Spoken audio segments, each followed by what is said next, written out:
আসসালামু আলাইকুম ওয়া রাহমাতুল্লাহি ওয়া বারাকাতুহু। আমরা পড়ি সুবহানাল্লাহ, আলহামদুলিল্লাহ, ওয়া লা ইলাহা ইল্লাল্লাহ, আল্লাহু আকবার, সুবহানাল্লাহি ওয়া বিহামদিহি সুবহানাল্লাহ আযীম।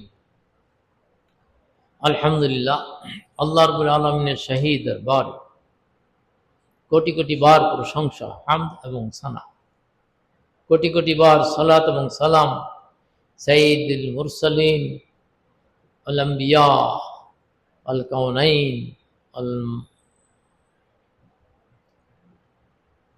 হযরত মুহাম্মদ মুস্তাফা সাল্লাল্লাহু আলাইহি ওয়াসাল্লাম, আহলে বাইত, আজওয়াজ মুতাহহারাত, সমস্ত সাহাবা, তাবেঈন, তাবা তাবেঈন, আমিন, মুতাকাদ্দিমিন, মুতাআখিরিন, সমস্ত সাহাবা, তাবেঈন, হযরত আদম আলাইহিস সালাম থেকে সমস্ত নবী রাসূল, ওলি, আব্দুল গাউস, কুতুব, হাজী, গাজী, মা বাপ, দাদা দাদি, আত্মীয় স্বজন, পীর মুর্শিদ এবং সমস্ত মুসলিম উম্মার পরে বর্ষিত আল্লাহুম্মা আমিন। আলহামদুলিল্লাহ, পবিত্র সফর মাস শুরু হয়েছে। নূর সম্পর্কে আমরা কিছু আলোকপাত করার চেষ্টা করবো ইনশাআল্লাহ। 18 পরে সূরাতুন নূর একটা সূরায় অবতীর্ণ হয়েছে, নূর। আর সূরাতুল মায়েদার 15 আয়াতে আল্লাহ তাআলা ঘোষণা করেছেন, আউযু বিল্লাহি মিনাশ শাইতানির রাজীম, قد جاءكم من الله نور وكتاب مبين। আল্লাহ তাআলার পক্ষ থেকে পবিত্র নূর,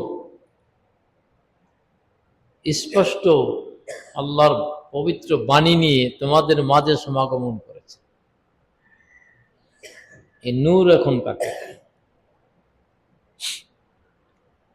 ইংরেজিতে লাইট এবং স্পিরিচুয়াল লাইট, প্রদীপ বা আলো। এই আলো আমরা কত ভাবে চিনি। সূর্যের আলো, চন্দ্রের আলো, নক্ষত্রমালার আলো, ফেরেশতাবর্গ আল্লাহ তাআলা নূর দ্বারা তৈরি করেছে। ফেরেশতা কুল শ্রেষ্ঠ হযরত জিবরাইল আলাইহিস সালাম, যার উপাধি আমিন, আল আমিন, রুহুল আমিন, বিভিন্ন নাম। পবিত্র কোরআন মজিদ ও নূর, আল্লাহ তাআলা নিজেই ঘোষণা করেছে। জাবালুন নূর, হীরা পর্বতের নাম হলো, যখন ওহী অবতীর্ণ হলো, জাবালুন নূর, নূরের পাহাড়। আল্লাহ রাব্বুল আলামিনের পক্ষ থেকে আল্লাহর পবিত্র বাণী কোরআন মজিদ একত্রে অবতীর্ণ হয়েছে। বাইতুল ইজ্জা নামক স্থান আল্লাহ তাআলা সংরক্ষণ করে রেখেছে। সেখান থেকে পর্যায়ক্রমে শুরু হল। জিবরাইল আলাইহিস সালাম ওহী নিয়ে আসলেন 5টি আয়াত। কোরআন মজিদ নূর, ফেরেশতা জিবরাইল নূর, আর হীরা পর্বত নূর, আর অবতীর্ণ হলে আলাক নূরের উপরে। তাইলে কি অবস্থা নূরের? আল্লাহ নিজে নূর, আল্লাহর নূরের সাথে কোনো তুলনা নাই, কিন্তু জাতে বা সিফাতে। লাইসা কামিসলিহি শাই, আল্লাহর জাত বা সিফাতের মধ্যে, নূরের মধ্যে কোনো তুলনা নেই। আল্লাহ তাআলা হুকমি নূর দ্বারা ফেরেশতা বর্গকে সৃষ্টি করেছে, অগণিত ফেরেশতা। ওয়ালিল্লাহি জুনুদুস সামাওয়াতি ওয়াল, সমস্ত আসমান এবং জমিনে আল্লাহ তাআলা অগণিত ফেরেশতা সৃষ্টি করেছে, তারাও নূর। আদি যুগে আমাদের দেশেই প্রদীপ জ্বালাইত, আলো কি দিয়া? সরিষার তেল এবং প্রদীপ, ওটাকে বলা হয়তো মাটির, এটা দিয়া। এটাও কিন্তু নূর। পরবর্তী সময়ে লণ্ঠন, তার পরবর্তী সময় হারিকেন, তার পরবর্তী সময় এখন বৈদ্যুতিক আলো, ইলেকট্রিক্যাল লাইট। প্রত্যেকটারই কিন্তু আলাদা আলাদা তাৎপর্য, মাহাত্ম্য, গুরুত্ব আছে। আর কলবের ভিতরে নূর তৈরি করা, আল্লাহর তাজাল্লি নূর সর্বক্ষণ বিচ্ছুরিত হচ্ছে সারা বিশ্ব জগতে। সেই নূরকে ধরার জন্য কলবের নূর তৈরি করতে, বৈদ্যুতিক আলো আমাদের ঘরে ঘরে পৌঁছে গেছে। বিদ্যুতের সাহায্যে আমরা মিল, কারখানা এবং টেকনোলজি, সায়েন্স এবং টেকনোলজি, মিল, কারখানা, লাইট, ফ্যান এবং মোবাইল, কম্পিউটার, টেলিভিশন, ল্যাপটপ, যা কিছু বলেন, বিদ্যুৎ না থাকলে সব অন্ধকার। আল্লাহর কুদরতি যে নূর, এটা বন্ধ হলে কিন্তু সব শেষ, এটা কোনোদিনও বন্ধ হবে না।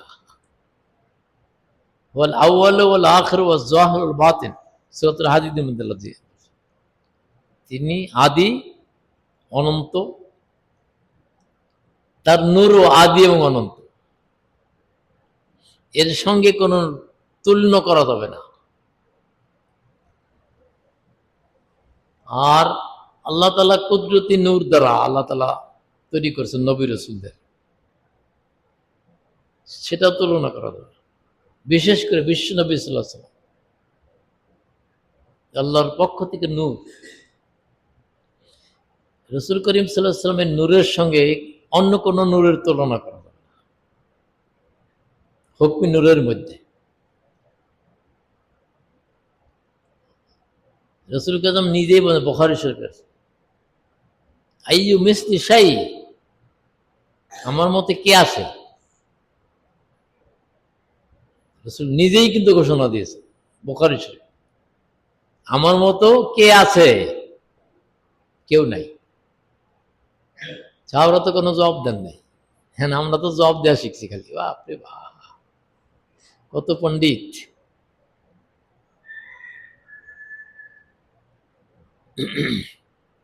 রাসূল করিম সাল্লাল্লাহু আলাইহি আল্লাহ তাআলা বিশেষ মুজিজাত দিয়ে দুনিয়ায় পাঠিয়েছে। অন্য কোন নবীকেও এরকম মুজিজাত দেওয়া হয়, তাদেরও আছে কম বেশি। সে নূর আমরা চেষ্টা করি কলবের নূর তৈরি করার জন্য। বিদ্যুৎ না থাকলে আমরা হাত দিয়ে ধরতে পারি না। বিজ্ঞান আবিষ্কার করছে টেস্টার দ্বারা পরীক্ষা করো, কোথায় বিচ্ছিন্ন হয়েছে, কোথায় নাই। আল্লাহর তাজাল্লি নূর সর্বক্ষণ বিশ্বজগতে বিচ্ছুরিত হয়, নবী রাসূলদের কলবে বিচ্ছুরিত, আল্লাহর ওলি আব্দুল গাউস কুতুব তাদের কলবে বিচ্ছুরিত, জীবিত থাকুক বা মৃত্যুবরণ করুক, বন্ধ হয় না। কিন্তু আমরা যে জনগণ, আমাদের ওই কলবের নূর তৈরি করতে হবে। কলবের নূর না হইলে আল্লাহর তাজাল্লির নূর ধরা যাবে না, নবী রাসূলদের নূর ধরা যাবে না। এই নূর সূর্যের কিরণ, চন্দ্র, নক্ষত্রমালা, কোন কোন তারকার আলো এখনো পৃথিবীতে পৌঁছে নাই। বিজ্ঞান আবিষ্কার করেছে আলোর গতি 1 সেকেন্ডে কত মাইল, এবং কোন কোন তারকা আল্লাহ তাআলা রাখছেন গোপন করে, তার আলো এখনো পৌঁছায়নি। আল্লাহর কুদরত বোঝা কি এত কঠিন, এত সহজ? আল্লাহর নূর কি ধরা এত সহজ? এত সহজ না। যার কলবে নূর পয়দা হয় নাই, সে অন্ধকারে থাকে। আল্লাহর তাজাল্লির নূর থেকে অন্ধকার থাকবে, নবী রাসূলের নূর থেকে অন্ধকার থাকবে, আল্লাহর রহমতের ফায়েজ থেকে অন্ধকারে থাকবে। আমরা সেই অন্ধকারে পড়ে আছি। আল্লাহ যদি কোনো সময় রহমত করে, এই যে নূর, এবং প্রত্যেকটা নূরের আলাদা আলাদা তাৎপর্য। বৈশিষ্ট্য, গুরুত্ব, মহত্ব আলাদা আলাদা। আল্লাহ নিজেই ঘোষণা, লাইসাকে মিসলি, আমার জাত বা সিফাতের নূরের সাথে কোনো তুলনা নেই। যদি কেউ তুলনা করতে চায় তাহলে শিরক হবে, ভ্রান্ত পথ, মত। আধুনিক দেখা যায় একদল একের আল্লাহকে দেখাই দেয়, ওই যে আল্লাহকে দেখা যায়, সেই ধোকায় পড়ছে কতজন, আমাদের আপন জনই কতজন পড়ছে এই ধোকায়। আল্লাহকে দেখে লাফালাফি করে নামাজের মধ্যে, তাইলে ওই যে আল্লাহকে দেখা যায়, এটা কি সম্ভব? যেখানে মুসা আলাইহিস সালাম আল্লাহর প্রিয় এত, নবী এবং রসুল, আল্লাহ তাআলা কথা বলছেন যার সাথে তুর পাহাড়ে, সেই মুসা আলাইহিস সালাম অস্থির হয়ে বললেন, আরিনি আনজুর ইলাইক, হে আল্লাহ আমার কাছে ধরা দাও। উত্তরে তিনি বললেন, লাং তারানি, কোশ্চিন কালেও সম্ভব না, তোমার কাছে আমি ধরা দেব কখন? পার্থিব জগতে না, পরকালে। এই জন্য বলছেন, তারাউন আল্লাহ তাআলা সুবহানা কাল বদরিল মনিস, তোমরা প্রত্যেকেই আল্লাহ তাআলার রহমতের সূরতে সাক্ষাৎ করবে, যেমন উন্মুক্ত আকাশে পূর্ণিমার চন্দ্র দেখা যায়, এইরকম। কালও উদাহরণস্বরূপ আরবিতে কাপ, কাল বাদল মনির, পূর্ণিমার চন্দ্র যেমন দেখা যায় উন্মুক্ত আকাশে, মেঘমালা থাকে না, তদ্রূপ দেখতে পাবো। আল্লাহ তাআলা যখন এই ঘোষণা করে দেন, লাং তারানি, কোশ্চিন কালেও সম্ভব না, আর আমরা এখন নূর দেখাই, আল্লাহ দেখাই, আর কিছু লোক সেই সাথে নাচে, তাইলে কি অবস্থা?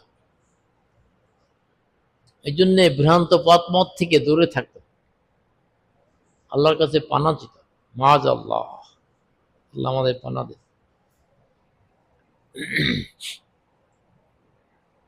হাসরের ময়দানে আল্লাহ তাআলা রহমানের সুরতে, অত্যন্ত দয়ালু, অতি দাতা দয়ালু হিসেবে তিনি তার প্রিয় বান্দাদের সঙ্গে রহমতের সুরতে দেখা দিবেন। আর বিপরীত যারা হবে তাদের সাক্ষাৎ আল্লাহ দিবেন জব্বার, কাহার, মহাপ্রাক্রান্ত, কঠোর শাস্তিদাতা হিসেবে। আল্লাহ আমাদের মাফ, কোন পথে আমরা থাকি? মেঘমালা হলে সূর্যের কিরণ দেখা যায় না, রাত্রে দেখা যায় না, তাহলে কি অবস্থা? বিজ্ঞানীরা আবিষ্কার করেছে, এখন কোরআন শরীফের সাথে মিলতেছে তাদের আবিষ্কার,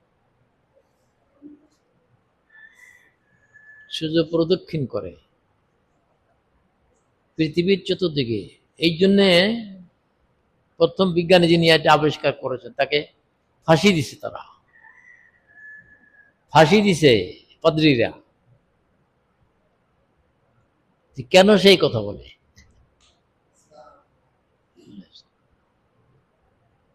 কোরআন মজিদে তাই বলে, অশামতু তাজরি মুস্তাকরিল লাহা, সূরা ইয়াসিন। আর এক জায়গা, দুই জায়গা আল্লাহ তাআলার নির্দেশে সূর্য তার নিজ কক্ষপথে পরিক্রমণ করে। এখান থেকে আবিষ্কার করছে, সরকারি অর্ডার দেওয়ার পরে বলে কি, আনটিল ফার্দার অর্ডারস, কোনো আদেশ না দেওয়া পর্যন্ত ওখানে অবস্থান করো, পুনরায় আদেশ না দেওয়া পর্যন্ত। এটা তো আল্লাহ তাআলারই বিধান। সৌরজগৎকে বলেছে আমি পুনরায় আদেশ না দেওয়া পর্যন্ত যা যার কক্ষপথে পরিক্রমণ করো। কুল্লুন ফি ফালাকিন ইয়াসবাহুন, দুই জায়গা, এক জায়গা কুল্লুন ফি ফালাকিন ইয়াসবাহুন, আর এক জায়গা কুল্লুন ফি ফালাকিন ইয়াসবাহুন, সূরা ইয়াসিন। এই যে সৌরজগৎটা কি জিনিস আমাদের চিন্তার বাইরে। সেই সৌরজগতে আল্লাহর নূর বিচ্ছুরিত হচ্ছে। মহাকাশ বেগাইরে আমাদ, স্তম্ভহীন ভাবে তিনি তৈরি করেছেন, চ্যালেঞ্জ করেছেন। ফারজিল বাসার, তোমার দৃষ্টি যতটুকু থাকে অবলোকন করো আমার সৌরজগৎ। সুম্মারজিল বাসার কাররাতাইনিয়ান খালি বিলাই, তোমার দৃষ্টি তোমার কাছে ফিরে আসবে, ওই মহাকাশ সৌরজগতের নক্ষত্রমালায় পৌঁছতে পারবে না। মিল্কি ওয়ে যেটা ছায়াপথ, এখানে তোমার দৃষ্টি পৌঁছতে পারবে না।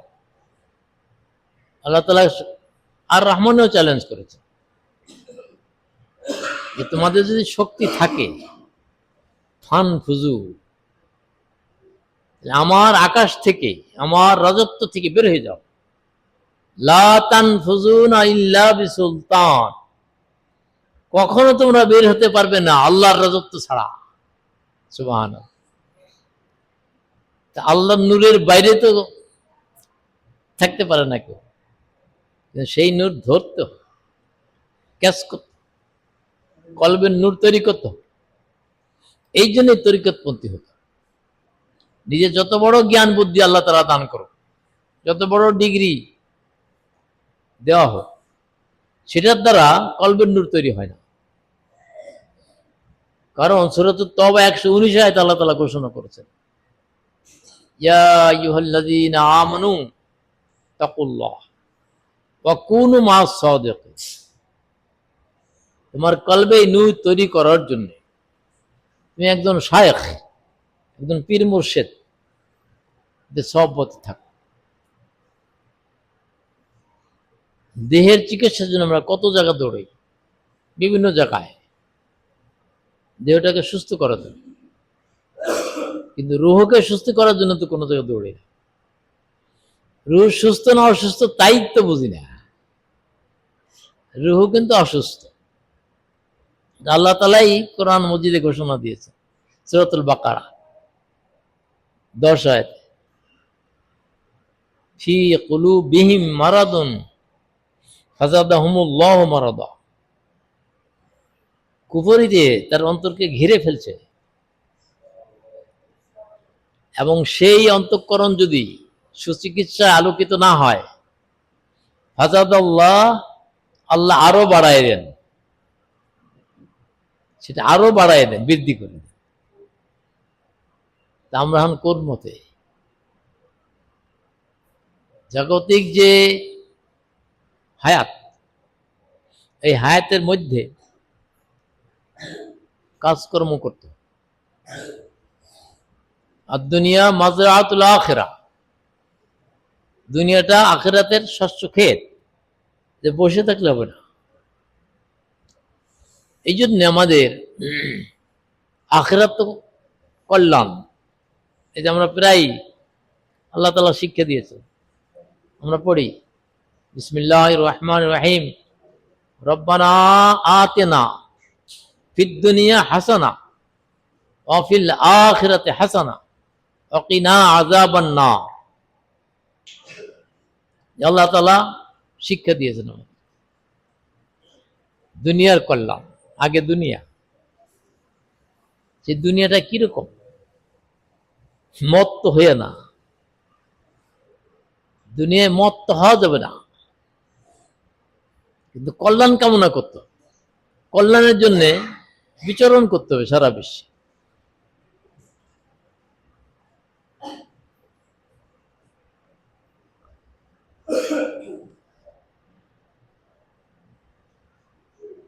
পার্থিব দুনিয়া ক্ষণস্থায়ী, কোরআন শরীফে বারবার আছে,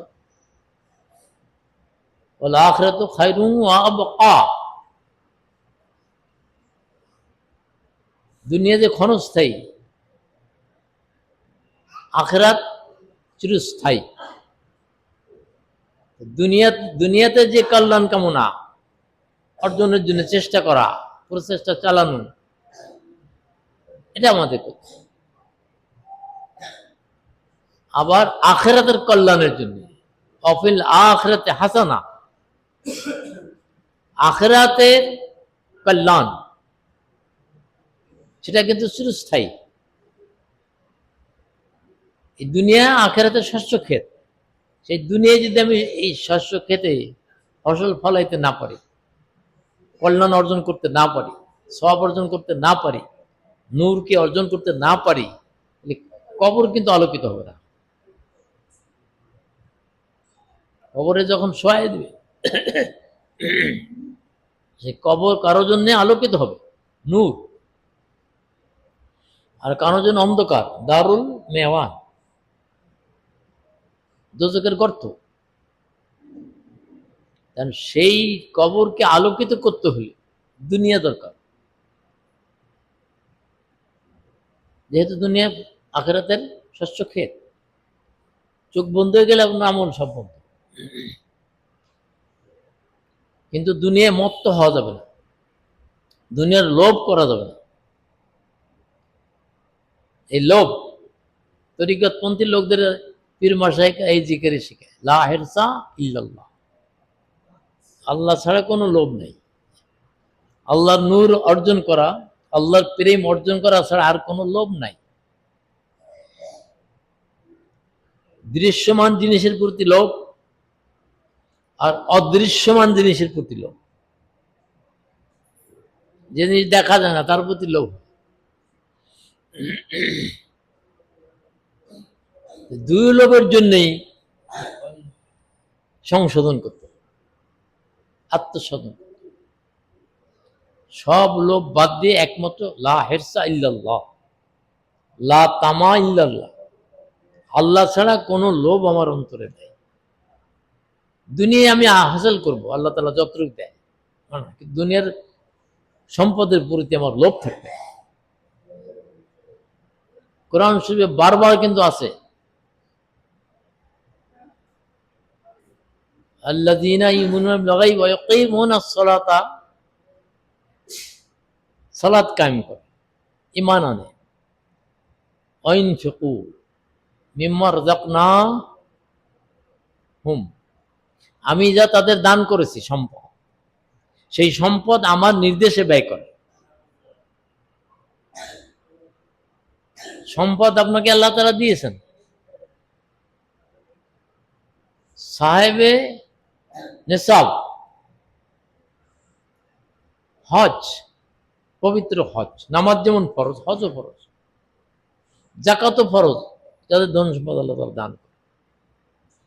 যাকাতের মধ্যে নূর আদায় করা যায়, অর্জন করা যায়। সালাতের মধ্যে নূর অর্জন করা যায়।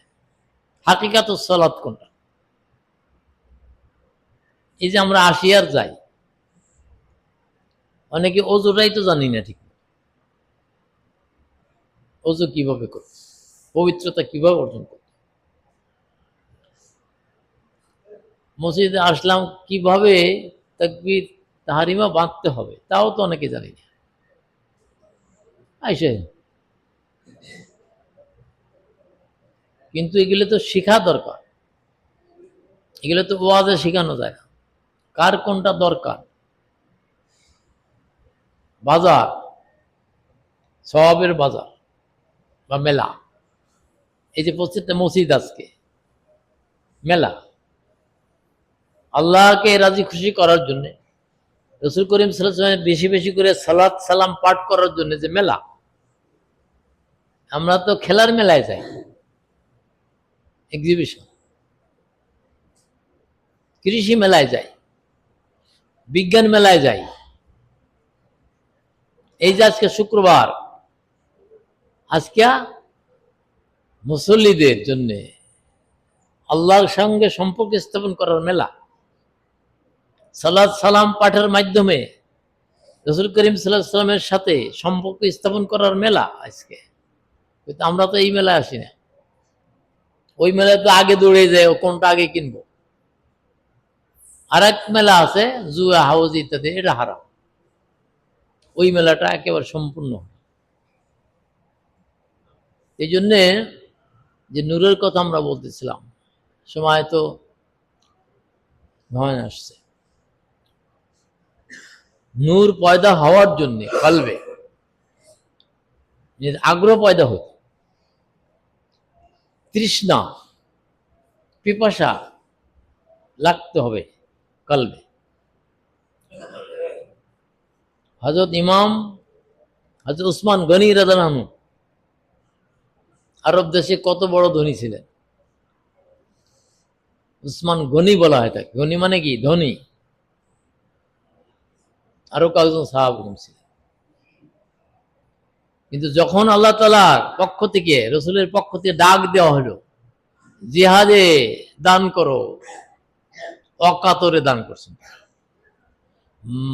মেয়ে সাহাবারা অলংকার খুলে খুলে দিয়ে দিয়েছেন বিল্লাল রুমালির ভিতরে। আমরা সেই দান করি। আমরা খালি কুরবানির সময় 3/1 করি, আর আকিকার সময়। কিন্তু তা তো না, সম্পূর্ণ আয়ের 3/1 দান করতে হবে। 3/1 নিজের পরিবারের জন্য খরচ করতে হবে, আর 3/1 সঞ্চয় করে রাখতে হবে ভবিষ্যতে। এগুলো আমরা আগে ইনশাল্লাহ আলোচনা করার চেষ্টা করবো।